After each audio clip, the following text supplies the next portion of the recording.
Ok. El tema de hoy es la esperanza. El cristiano debe poner su esperanza en Dios. Segunda de Reyes 18, del 1 al 8. El enfoque habla de la esperanza. El versículo 5 dice: en Jehová Dios de Israel puso su esperanza. De aquí extraemos la verdad del episodio donde un rey llamado Ezequías puso su esperanza en Dios para enseñarnos a nosotros hoy como cristianos a poner nuestra esperanza en el Señor. En el verso 1 dice: al tercer año de Oseas, hijo de Ela, rey de Israel, comenzó a reinar Ezequías, hijo de Acaz, rey de Judá. Vean, en el verso 1 nos muestra la división del reino de Israel. Cómo el reino de Israel se dividió en dos partes después del reinado de Saúl, David y Salomón. El reino se divide en dos partes, con Jeroboam y Roboam. Se divide en dos reinos. 10 tribus por un lado, que se llamó Israel, y 2 tribus por otro lado, que se llamó Judá. O sea, reino del norte, Israel; reino del sur, Judá. Judá eran solo 2 tribus, la tribu de Judá y Benjamín. Israel eran 10 tribus. Entonces hubo una división. Dice la escritura en el verso 1 que hemos leído, que en el tercer año de Oseas, hijo de Ela, rey de Israel.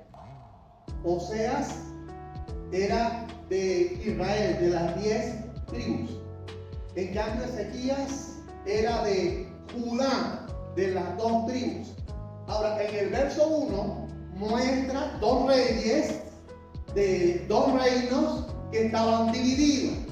Y cuando leemos que Oseas era un hijo de Ela, estuve buscando a Ela como rey. Vean, en Primera de Reyes me aparece Ela, y está muy distante Ela de Oseas. Y estuve buscando a ver el Ela. Solo dice que hubo un Ela como rey que era un borracho, reinó 2 años, y Ela duró 2 años porque como borracho terminó con su reinado. Y dice en la Biblia que Oseas tenía su padre, era hijo de Ela, era su padre, rey de Israel. Y dice que comenzó a reinar el otro rey, que era Ezequías. Y Ezequías era hijo de Acaz. Es un juego de 2 reinos, el de Oseas y Ezequías, en Israel y en Judá. Y dice el texto bíblico que cuando comenzó a reinar tenía 25 años, Ezequías, y reinó 29 años. Entonces hay que estudiar esto en la historia, ver qué significa esto. Recuerden, los pasajes bíblicos no nos quieren dar historia. Los pasajes bíblicos nos quieren dar una enseñanza. Los pasajes bíblicos quieren enseñarnos principios para que la iglesia los practique hoy. Entonces vemos un contraste entre 2 reyes. Uno era Oseas era hijo de Ela, y el otro era Ezequías, que era hijo de Acaz.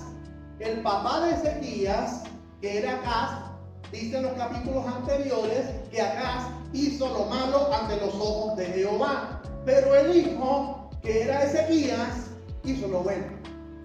La pregunta es: ¿por qué razón Ezequías hizo lo bueno ante los ojos de Jehová cuando su papá, que era Acaz, hizo lo malo ante los ojos de Jehová? Acaz era tan malo así que sacrificó a un hijo a los dioses, a Baal. Sacrificó a uno de sus propios hijos. Acaz era malvado y era perverso, pero su hijo Ezequías no siguió el ejemplo de su padre. ¿Por qué? Vamos a aprender eso. Y dice, cuando comenzó a reinar tenía 25 años, reinó 29 años. Y aquí está la clave del éxito del reinado de Ezequías. Ven el versículo 2.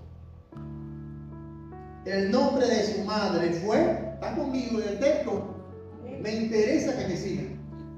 El nombre de su madre fue Abí o Abías, la menciona en Crónicas 29. Dice fue Abí, hija de Zacarías. ¿Saben quién era Abí o Abías? De la descendencia de Abías. En ese caso de Zacarías era su papá, el sacerdote. Esta mujer, Abí, se casó con Acaz. Y Acaz fue un rey malo. Pero Abí dice que siguió los ejemplos de su papá, el sacerdote. Siguió los ejemplos de su papá. Entonces, Ezequías recibió instrucción de su mamá. Teniendo un papá impío, Ezequías recibió la instrucción de su mamá. O sea, mujer que eres cristiana, no te preocupes si todavía tu marido inconverso no se ha convertido. No te preocupes si tu marido inconverso hace lo malo. Tú como mujer, enséñale a tus hijos la palabra de Dios para que ellos imiten a su madre y no a su padre. Después que su padre llegue a los caminos del Señor, entonces los hijos imitarán al padre. Pero si el padre hace lo malo ante los ojos de Jehová, los hijos entonces imitan a la madre que hace lo bueno ante los ojos de Jehová. Esto pasó en este texto. En este texto bíblico encontramos a David. Su papá era el sacerdote, el pastor de la iglesia. Y esta mujer siguió el ejemplo de su padre y le dio instrucción a Ezequías. Y Ezequías se formó bien. Y Ezequías hizo lo bueno ante los ojos de Jehová, aunque el propio papá era malvado y perverso. Entonces aquí vemos un contraste, iniciando el verso 1, entre Oseas y Ezequías. ¿Por qué Dios quiere mostrar esto?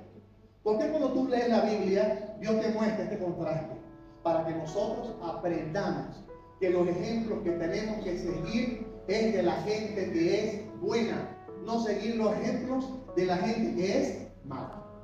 Seguimos viendo la historia, Dios mencionó la historia para entender este pasaje. Dice el verso 4: y quitó los lugares altos y quebró las imágenes de acera y cortó los símbolos de acera, los hizo pedazos de serpiente de bronce, porque hasta entonces le quemaban incienso los hijos de Israel y se llamó Nehushtan.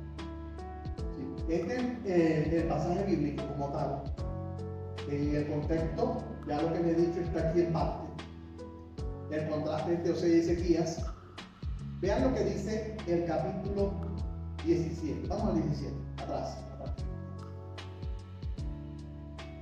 En el año 11 de Acaz, rey de Judá. ¿Saben ustedes quién era Acaz, verdad? ¿Quién era Acaz?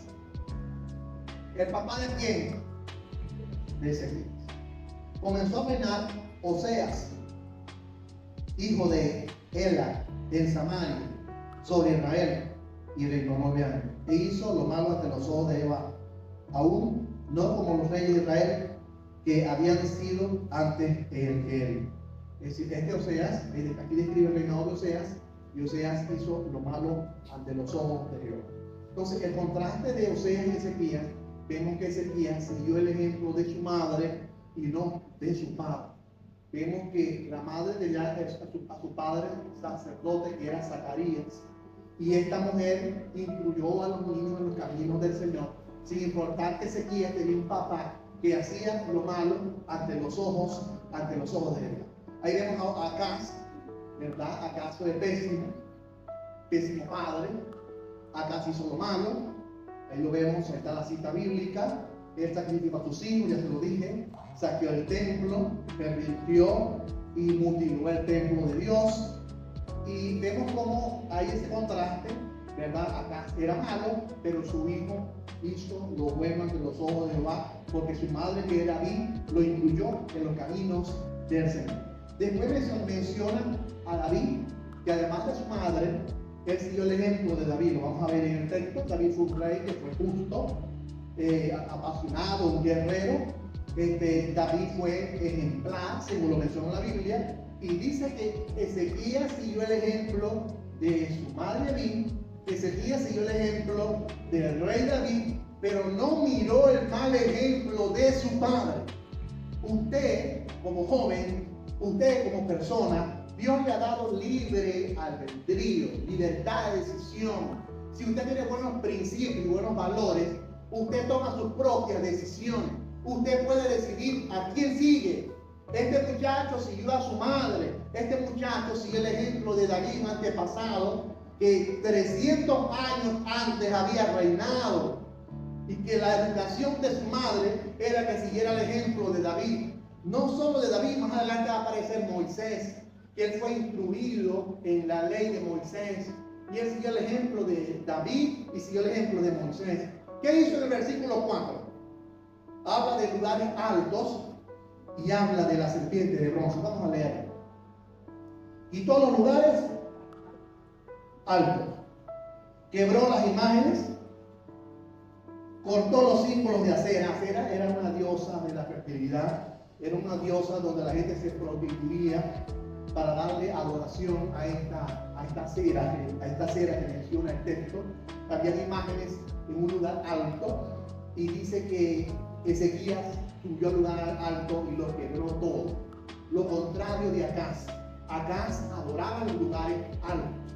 Acaz sacrificó a un hijo en los lugares altos. Este muchacho no siguió el ejemplo de su padre. Cuando él ve lo que le aconteció a Israel, cuando Israel iba a ser llevado cautivo por los asirios, él tomó la determinación de no seguir el mal ejemplo de su padre, sino seguir el ejemplo de su mamá. Seguir el ejemplo de lo que era la historia de David, de Moisés, que lo habían formado en el Señor. Entonces, cuando él entró en su reinado, ¿qué fue lo primero que hizo? Hizo cambios. Derribó todos los altares que había en los lugares altos, las imágenes, y cambió toda práctica pagana que su papá estaba haciendo, todo lo derribó.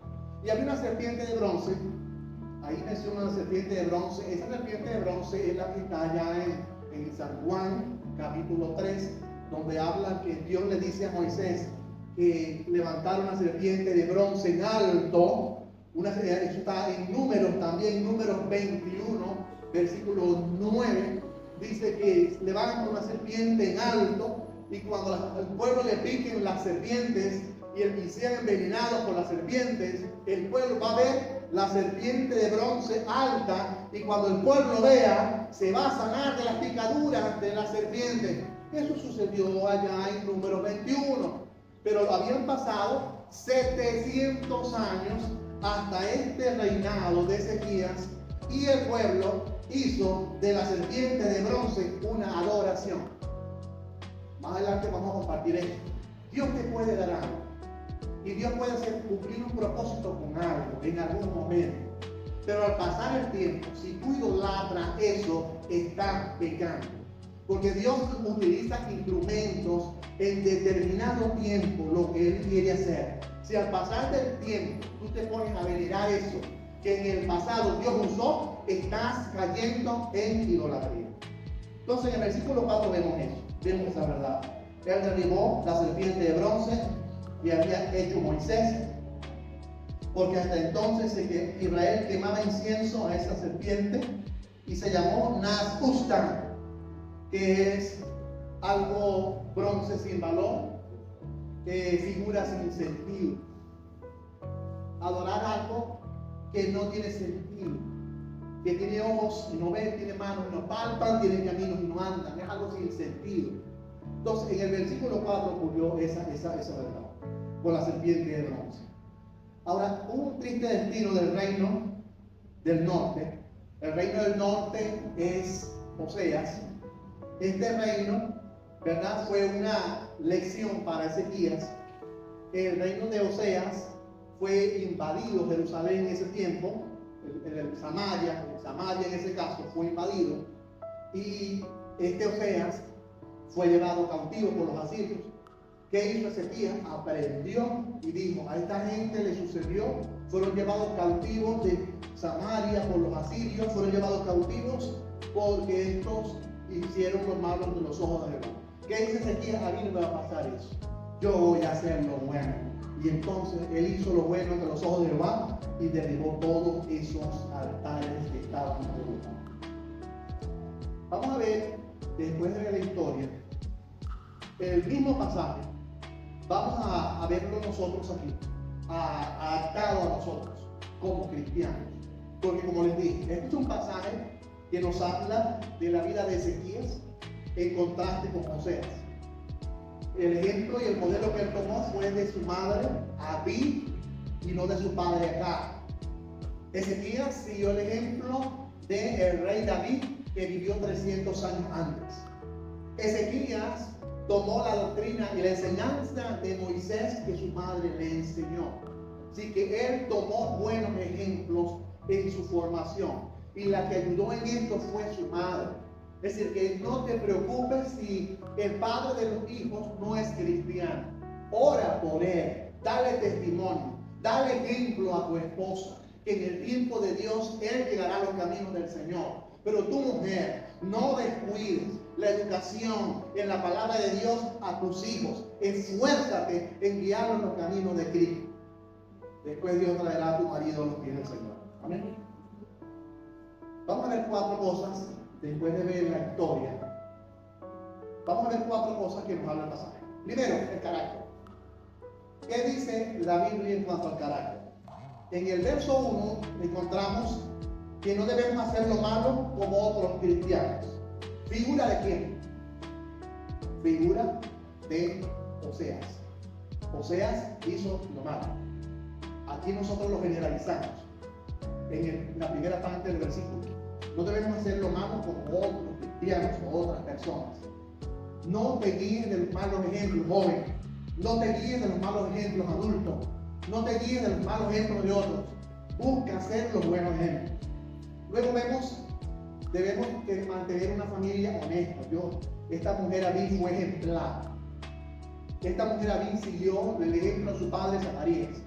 Esta mujer Abí incluyó a su hijo, que era Ezequías, en los caminos del Señor. Entonces, ¿quién se preocupó por mantener una familia honesta en este texto? La mujer Abí. Y Ezequías fue ejemplar gracias a su mamá. Después Acaz murió. Acaz se perdió. No buscó al Señor. No buscó a Dios. Entonces debemos mantener una familia honesta. Esta mujer se preocupó por eso. En el versículo 1, en la segunda parte, el versículo 2, vemos esa parte, su reinado, el ejemplo de su madre, y vemos cómo este muchacho hizo lo bueno ante los ojos de Jehová. Debemos dar buen testimonio ante los ojos de Jehová. La preocupación, el enfoque del texto, cuando una persona pone su esperanza en Dios, procura dar buen testimonio, mostrar un buen carácter como cristiano. Este muchacho dio buen testimonio ante los ojos de Jehová. Yo creo que lo más importante para tu vida y para nuestra vida es que tú des buen testimonio ante los ojos de Jehová, ante los ojos del Señor. No nos preocupe la gente que está alrededor. Preocúpate a agradar a Dios sobre todas las cosas, aunque la gente no te aprecie, aunque la gente te rechace, aunque tengas gente que no le cae bien. Pero no te preocupes. La Biblia te enseña, preocúpate por dar buen testimonio tú ante los ojos de Jehová. Versículo 3. En el versículo 4, siguiendo los buenos ejemplos de otros. ¿Cuáles fueron los buenos ejemplos? El versículo 3, al final, dice que conforme a todas las cosas que había hecho David, su padre. Ojo, ¿será que David fue el padre de Ezequías? No les acabo de decir que el padre de Ezequías fue Acaz. Y porque el texto dice que tienes que seguir todas las cosas conforme había hecho David, su padre. Porque es la formación. En realidad, espiritualmente, el padre de Ezequías, aunque no lo conoció, fue David, no Acaz. Porque Acaz le dio mal ejemplo. Él siguió el ejemplo de una persona que había muerto, que existió 300 años antes, pero fue como su padre espiritual, porque su madre le dio esa formación. Entonces, la primera parte, del versículo 1 al versículo 3, habla del carácter de la vida del cristiano, nosotros hoy. Y el gran ejemplo que nos dio Ezequías, de no seguir los malos ejemplos de otros, de mantener una familia que sea honesta en el Señor. Aunque uno de los dos no quiera ser cristiano, el que es cristiano debe esforzarse para que sus hijos y sus nietos sean criados en los caminos de Cristo. Y debemos dar buen ejemplo ante los ojos de Jehová. Lo importante para nosotros es agradar agradar a los hombres. Usted haga lo que haga, nunca va a agradar a hombres. Pero haga usted las cosas para Dios, que usted le va a agradar al Señor. Y por último, seguimos los buenos ejemplos. Aquí menciona la Biblia. Pasamos al versículo 4. ¿Qué pasa cuando usted deposita su esperanza en Dios? Recordemos que Acaz depositó su esperanza en los lugares altos. Acaz depositó su esperanza en las imágenes de acera. Acaz depositó su esperanza en la asta, en la serpiente de bronce. Acaz se debió totalmente ante los ojos de Jehová. David, este hombre, Ezequías, no David, Ezequías, siguió el ejemplo de Dios y no siguió las imágenes de su padre. A veces decimos, no, el hijo es así porque su padre es así. O el hijo es brujo porque no, el papá es brujo. O el hijo es borracho porque el padre es borracho. O el hijo es grosero porque el padre es grosero. No, el hijo es un malandro porque el papá es un malandro. No, esa palabra las rechazamos porque no es así. La Biblia me enseña que unos hijos pueden ser buenos hijos aunque tengan padres inconversos. Y si su madre es cristiana, su madre los va a educar en los caminos del Señor. Sí se puede ser diferente aunque tengamos padres que anden con malos principios. Porque el que maneja tu voluntad, el que maneja tus decisiones, tu libre albedrío lo maneja es Dios. Así que busquen hacer lo bueno. ¿Qué hizo él en el versículo 4? Hay que tener cuidado de las cosas de Dios. Hay algo donde uno tiene que ser celoso. Celoso por las cosas de Dios. Celoso por la doctrina. Si hay algo que no es de Dios, yo creo que la misión del cristiano, o del líder, o del pastor, es enseñar a la iglesia que eso no es de Dios. ¿Qué hizo Ezequías en el versículo 4? Nos enseña que debemos dar primer lugar a las cosas de Dios. No debemos conformarnos al mundo. Y debemos deshacer la idolatría de la iglesia. Vamos a leer el versículo 4. Él dice en el versículo 4 que quitó. El verbo de acción, quitó. El verbo de acción, quebró. El verbo de acción, cortó. El verbo de acción, hizo pedazos la serpiente. ¿Sí? 4 verbos de acción. Él eliminó, quitó, destruyó, apartó todo aquello que estaba ocupando el lugar de Dios. Recuerda, todo lo que ocupa el lugar de Dios en tu vida, eso es idolatría. A veces decimos los idólatras son los católicos, porque tienen a Candelaria, José Gregorio, San Benito y todas esas imágenes de San Pablo, una imagen de él en la cadena de los templos. Los idólatras son ellos. Nosotros como evangélicos también somos idólatras. Como evangélicos podemos tener cosas en el primer lugar que ocupan en nuestras vidas y estamos desplazando a Dios. Si nos ponemos a examinar la serpiente de bronce, ¿qué pasó con la serpiente de bronce?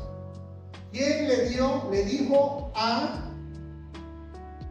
Moisés que hiciera una serpiente de bronce? ¿De quién fue la orden? ¿De quién fue la orden? Dios le dijo a Moisés, hazte una serpiente de bronce y el que la vea, ya la mordedura de serpiente, el veneno no le va a hacer nada. Fue Dios quien lo mandó. Pero hasta allí la serpiente cumplió su propósito. Después pasaron 700 años y el pueblo de Israel estaba quemando incienso y adoración a la serpiente de bronce. Es decir, algo que Dios le dio a Israel en un momento dado, Israel le dio el primer lugar. Te quiero decir que hay cosas que Dios te da, pero con el pasar del tiempo, si tú le das el primer lugar, estás siendo idólatra. Ejemplo, Dios te da esposa o Dios te da esposo. Eso es Dios que te lo da. Pero puede suceder que como seres humanos caigamos en idolatrar al esposo o idolatrar a la esposa. Dios nos da los hijos. Gloria a Dios porque Dios nos da los hijos. Pero puede existir la tendencia humana en nuestra carne de poner nuestra tendencia en idolatrar a nuestros hijos y que nuestros hijos los veamos como dioses. y le quitan el lugar que le corresponde a Dios. ¿Cuántas veces hemos dejado a Dios por algún asunto de nuestros hijos o algún asunto de nuestros matrimonios o de nuestros padres? No estoy diciendo que la familia es mala, estoy diciendo que hay que darle a Dios el lugar que le corresponde. El primer lugar es de Dios. Todo lo demás que desplace a Dios es idolatría. La serpiente era buena en su tiempo. Después pasó el pueblo 700 años adorando. Otro ejemplo. Ustedes saben que es el arca del pacto, ¿verdad? El arca del pacto cumplió su propósito en su tiempo en el tabernáculo y en el templo que hizo Salomón. Después que el templo fue destruido por Babilonia y fue destruido el arca como tal, ya eso cumplió su propósito. ¿Qué quería Dios figurar con el arca? Que el arca representaba, simbolizaba la presencia de Dios. Ahora el arca ya fue destruida. Ahora el pueblo de Israel iba camino a recibir el arca en su vida. Cuando vino Cristo y murió en la cruz, que Cristo es la figura de la serpiente de bronce, cuando Cristo fue clavado en la cruz por nuestros pecados, como el bronce que simboliza el pecado, entonces se cumplió el propósito. Cristo es esa asta. Nosotros vemos la cruz del Calvario, recibimos a Cristo y somos libres de pecado. Somos libres de pecado. El arca era un simbolismo, representaba la presencia de Dios. Ahora, ¿dónde está Dios ahora? En nuestros corazones. Y no cantamos el canto que dice: Dios donde quiera está, Dios donde quiera está, Dios donde quiera está, aleluya a Jehová. No lo cantamos. Entonces, si decimos que Dios donde quiera está, ¿qué está haciendo la iglesia hoy en día? Idolatrando objetos del tabernáculo, como el arca, el altar de incienso, el candelabro, la mesa de los panes, el lavacro y el altar de los sacrificios del tabernáculo. Las iglesias de hoy están haciendo figuras de esas cosas y le están rindiendo adoración a esas cosas. Vemos aún a la iglesia colocando estandartes hebreos en sus iglesias, colocando paños de colores en sus iglesias. Eso cumplió una figura en el Antiguo Testamento. En el Nuevo Testamento, todas esas figuras iban centradas a Cristo. Ahora nosotros no necesitamos de estandartes, no necesitamos de danzas. La danza era una práctica. ¿Que David danzó? No, en la iglesia danzamos porque David danzó. No, eso no es algo para aplicarlo como principio hoy. David danzó solo porque sintió alabar a Dios y moverse y danzar. Entonces un día hay las iglesias coreanas que hay que avanzar. Y es una práctica antigua testamentaria. ¿Qué digo yo con la danza? Para mí personalmente la danza es una distracción. Para mí. Porque la gente está cantando y está la gente danzando. Y todos los hermanos están en eso. Viendo a las muchachas danzarinas. Viendo a las muchachas danzarinas con las banderas. Viendo esa práctica que es idolatría, porque los padres están idolatrando a sus hijos, los padres están viendo a sus familiares con una danzadera, y eso es una distracción que desvía a la gente de la adoración a Dios en el culto.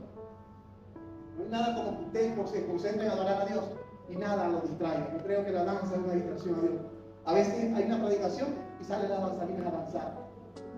Y entonces danzan las danzarinas y el pastor o el líder predicando. ¿Y qué hacen las danzarinas? Distraen la atención del director de culto o del predicador. Esas son prácticas antiguas testamentarias. Y eso pasó aquí. Llegó el líder y dijo: un momento. Vio la iglesia, Judá, y dijo: esa serpiente de bronce, y quiebra. Los altares típicos de Dios. Quebró todos los lugares. Y le dijo a Israel: hay que adorar al Señor. Hay que adorar al Señor. Entonces, dar en primer lugar las cosas de Dios. Dejar de conformarnos a este mundo. Hay cosas en el mundo que te están robando el lugar que le corresponde a Dios. No, yo no soy idólatra. Sí somos idólatras. Porque a veces le dedicamos tiempo a las cosas del mundo más que a Cristo. Y le damos a Cristo tiempo si me sobra tiempo. Le damos a Dios el domingo y de broma porque me acordé y me levanté temprano, porque estoy acostumbrado a venir a los cultos los domingos. Pero en la semana no le servimos a Dios. En la semana le servimos al mundo, le servimos a lo secular. Damos 6 días de la semana a ocuparnos de nuestras propias cosas, pero le damos poco tiempo a Dios. ¿Qué hizo Ezequías? Reprendió la iglesia y le dijo: denle más tiempo al Señor, denle más tiempo a Dios. Entonces él derribó todas esas cosas. Vamos entonces en el punto 3, versos 5 y 6. Él puso su confianza en el Señor. Y aquí sale la verdad central, verso 5. Verso 5 dice: en Jehová, Dios de Israel, puso su esperanza. Él no puso su esperanza en su papá, Acaz. Él no puso su esperanza en David, su madre. Él no puso su esperanza en David, aunque lo tomó como ejemplo. Él no puso su esperanza en Moisés. Dice el texto, él puso su esperanza en Dios. Hermano, pon tu esperanza en Dios. No estés poniendo tu esperanza en hombres, en políticos. No estés poniendo tu esperanza en candidatos o candidatas. No estés poniendo tu esperanza en bingos. Como veo a la gente cuando salen y van alegres corriendo con esa tarjeta en la mano a jugar bingo, porque quieren ganarse el primer premio, que es un carro, o el segundo premio, o el tercer premio. Y la gente que está haciendo, que está poniendo su esperanza en un juego donde ganan 1, 2 o 3 o 4 ganadores y pierden 3.994 si lo que vendieron fueron 4.000 tarjetas. El ser humano poniendo su esperanza en los juegos de azar, como idolatría. El ser humano poniendo su esperanza en políticos como tal, en gente. Pon tu esperanza en Dios. Entonces debemos poner nuestra confianza en nuestro Dios. Debemos superar el testimonio de otros líderes. ¿Qué dice el versículo 5?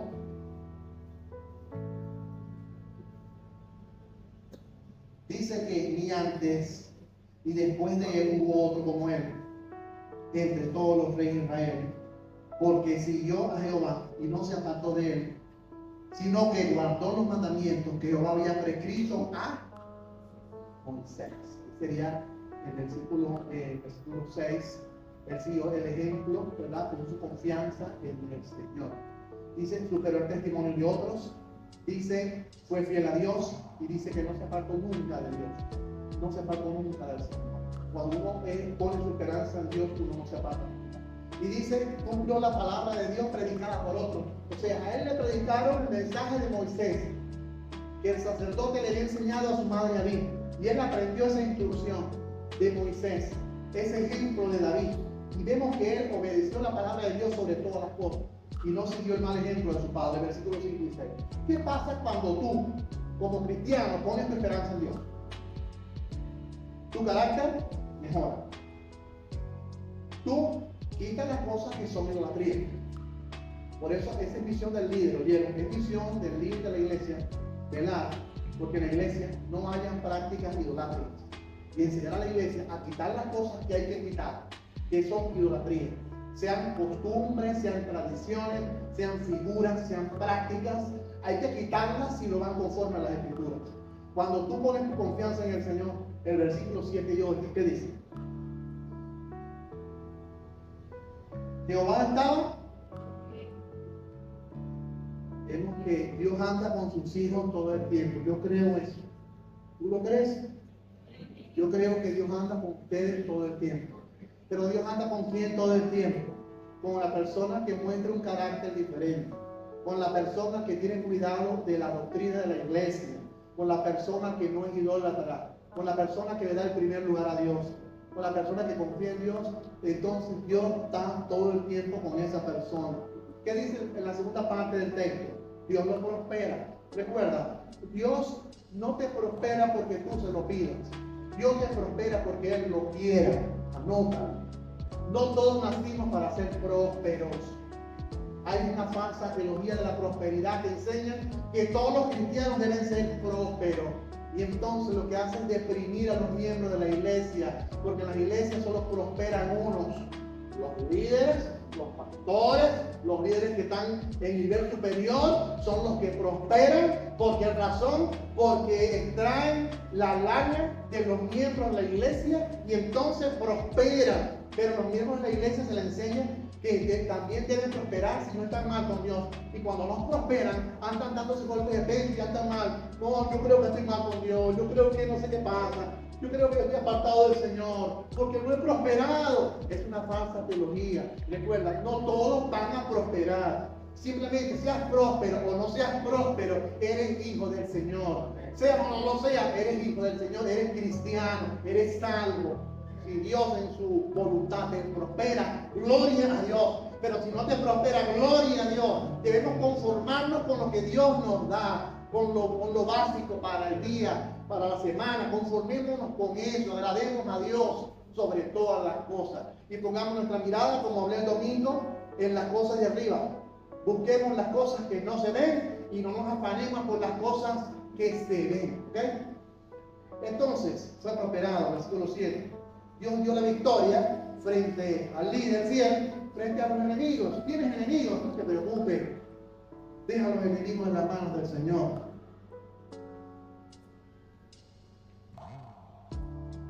Dios se encarga de ellos. Versículo 7. Hubo dos grupos de enemigos. Dice, él se rebeló contra el rey de Asiria. Asiria, les dije, fue el que invadió a Israel y llevó cautivo o preso a Oseas.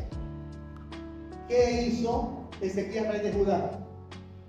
Su papá, que era Acab, y Oseas, que era el rey de Israel, sirvieron a Asiria, le dieron tributo, le pagaron impuestos, se sometieron al impuesto del Señor en este tiempo. En este tiempo, entonces, acá sirvió a los asirios y vemos a Oseas, sirvió a los asirios. ¿Qué hizo en este caso Ezequías? Ezequías dijo, yo no le voy a dar tributo a los asirios. Yo no voy a pagar vacuna. Yo no me voy a dejar sobornar. Este es un consejo para los cristianos. Si los impíos, los asirios, que son ladrones y estafadores, te quieren estafar, te quieren pedir vacuna, te quieren quitar tu dinero, arrodíllate, ora a Dios, pon eso en manos de Dios, cambia tu número de teléfono, pero no le des nada, porque si tú le das dinero a los estafadores, te haces partícipe de ese pecado. Como cristiano, di que no. Vemos aquí a este hombre. Ezequías dijo, yo no voy a pagar tributo a Siria. Yo no voy a pagar vacuna. Se rebeló ante Asiria. Y no le pasó nada. Dios estaba con él. Dios lo prosperaba a él. Y dice el texto también que a los fariseos, que eran los que habían hostigado, ¿no? Dice que los fariseos habían hostigado a Israel por muchos años. Y dice que en Judá Ezequías dijo, no, voy a atacar a los filisteos. Los atacó y los venció.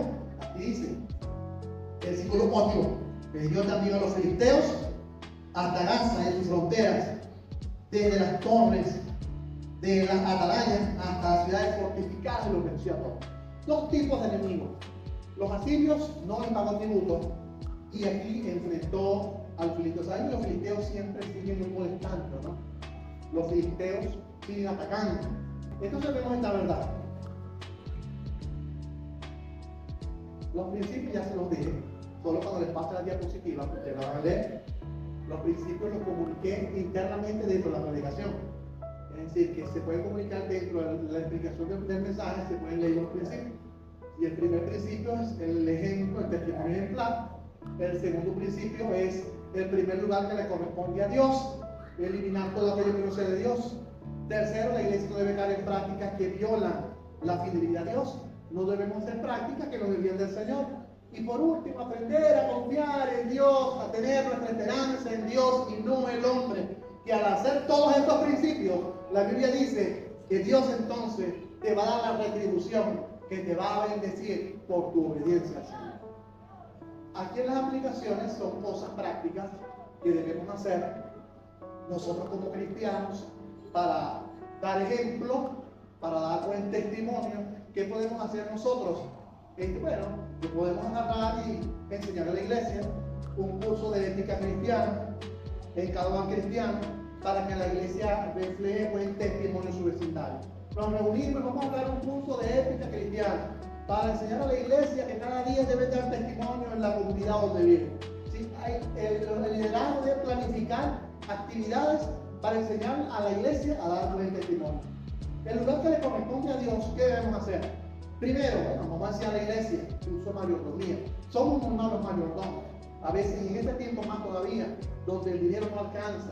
Pero la Biblia enseña que debemos ser buenos mayordomos. Debemos organizarnos en orden de prioridades. Ese poquito dinero que tú recibes, haz una anotación, anota en tu cuaderno, haz un orden de prioridades. Primero, Dios, voy a apartar lo que le voy a dar a Dios. Siempre debe ser así. Lo que le voy a dar a mi Señor, para ofrendarlo al Señor, lo aparto de primero, porque así lo dice la Biblia.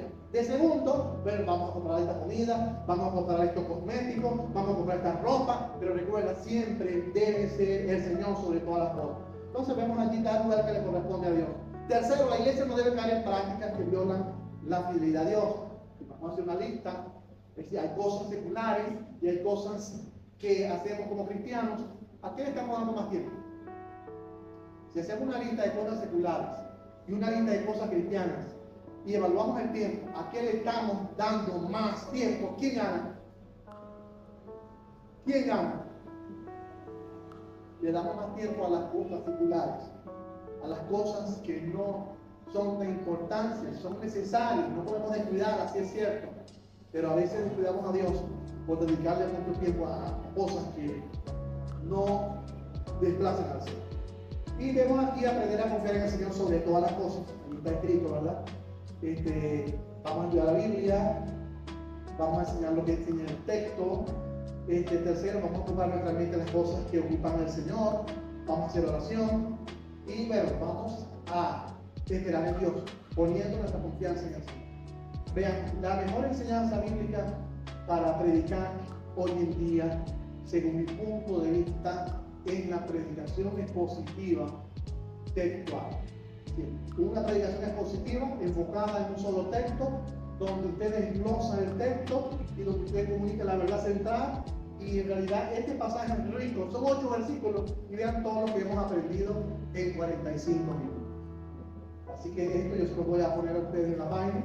Esta es la conclusión: testimonio, tiempo de Dios, confiar en Dios y Dios retribuye nuestras obediencias. Son las 4 cosas que enfoca este pasaje. Y que Dios nos ayude, hermano, que Dios nos bendiga. Busquemos al Señor porque ya Cristo vive. Señor, te doy las gracias porque nuestra esperanza está puesta en el Señor.